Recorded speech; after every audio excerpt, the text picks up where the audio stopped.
निस्वार्थ और सच्चा प्रेम। पति पत्नी का एक जोड़ा था। लोअर मिडिल क्लास से संबंध रखने वाले ये पति पत्नी एक शहर में बड़ी मुश्किल से अपना जीवन बसर कर रहे थे। जितना भी कठिन उनका जीवन था, फिर भी वह एक दूसरे से बेइंतहा प्रेम करते थे। एक दूसरे का हर तरह से ख्याल रखते थे या कोशिश करते थे। इनके पास अभाव सिर्फ पैसों का था, प्रेम का नहीं। लेकिन पैसों का अभाव ऐसी चीज है जो कभी ना कभी आपको तोड़ देती है। एक दिन पत्नी अपने बालों को धोकर उन्हें सुखा रही थी। पति पास ही में बैठकर पेपर पढ़ रहा था।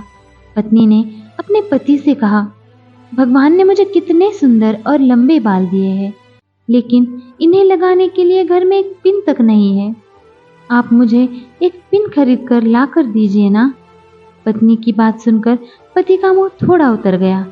पति ने कहा, हाँ, सच में तुम्हारे बाल बहुत सुंदर है और मैं भी चाहता हूँ कि तुम अपने बालों में कभी गजरा, कभी सुंदर पिने लगाओ। लेकिन तुम तो जानती हो, हम बड़ी मुश्किल से खाने पीने और पहनने की चीजें जुटा पाते हैं। देखो, मेरे घड़ी की बेल्ट पिछले 2 महीनों से आधी टूट चुकी है, पर मैं इसे बदलवा भी नहीं पा रहा हूँ। लेकिन तुम निराश मत होना, मैं जरूर कुछ उपाय करके तुम्हारे लिए सुंदर पिन लेकर आऊंगा। आखिर तुम रोज रोज थोड़ी ही मुझसे कुछ मांगती हो। उस रोज रात को पति और पत्नी दोनों को बड़ी देर से नींद आई। पति यह सोचता रहा कैसे अपनी पत्नी की ख्वाहिश पूरी की जाए, और पत्नी यह सोचती रही क्यों उसने बेवजह ही पति को परेशान कर दिया। अगले दिन पति जब अपने काम से घर वापस आ रहा था, तब उसकी नजर घड़ी की दुकान पर पड़ी। वो घड़ी की दुकान में गया और अपनी बेल्ट टूटी घड़ी बनवाने के बजाय बेच दी, और उसके जो भी पैसे मिले उनसे अपनी पत्नी के लिए बहुत सुंदर सी पिन खरीद ली। पति खुशी खुशी घर पहुंचा और दरवाजा खटखटाया।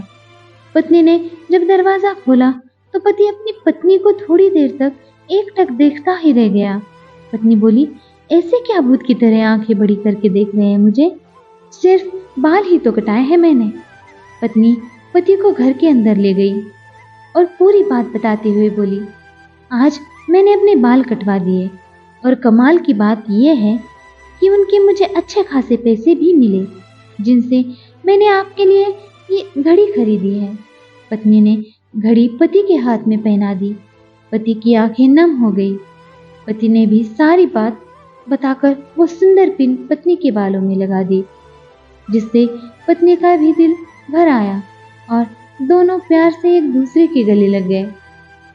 प्रेम का अंत वही है जहाँ स्वार्थ है, प्रेम अंतहीन वही है जहाँ निस्वार्थ है। दोस्तों, सच्चा प्रेम पाने की भावना से नहीं, समर्पण की भावना से होता है। आशा करती हूँ कि कहानी आपको पसंद आई होगी। अगर पसंद आई हो तो लाइक, शेयर और सब्सक्राइब करना ना भूलें। वीडियो देखने के लिए आपका बहुत बहुत धन्यवाद।